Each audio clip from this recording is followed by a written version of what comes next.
क्यों वादा करके निभाना भूल जाते हैं?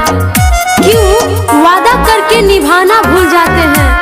लगा के दिल में आग वो बुझाना भूल जाते हैं। अब तो ऐसी आदत हो गई है हमारी सनम की, अब तो ऐसी आदत हो गई है हमारी सनम की कि रुलाते हैं वो हमें और मनाना भूल जाते हैं। म्यूजिक बाय निखिल राज मनीष। दिल में दूसरा के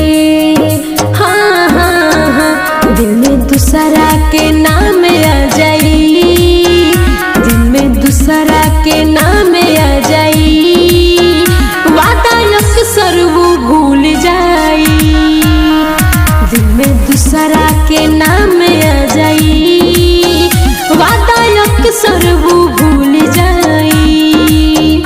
आई जब सामने चेहरा यार के, आई जब सामने चेहरा यार के, मन में लाखों सवाल आई। दिल में दूसरा के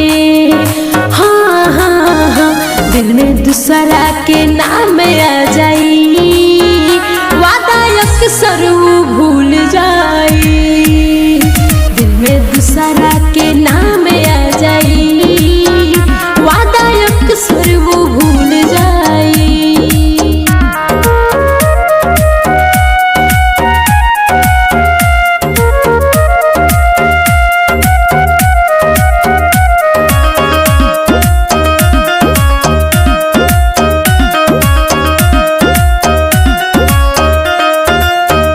कैसे दीपक दुआ अपना प्यार के, रोवे दिल आवे याद बेवफा यार के।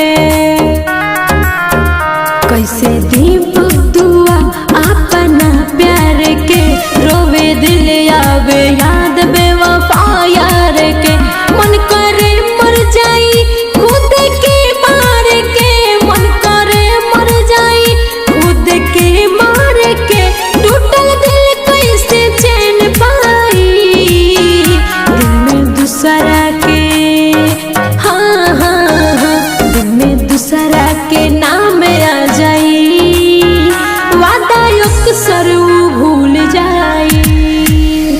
दिल में दूसरा के नाम आ जाई, वादा अक्सर वो भूल जाई।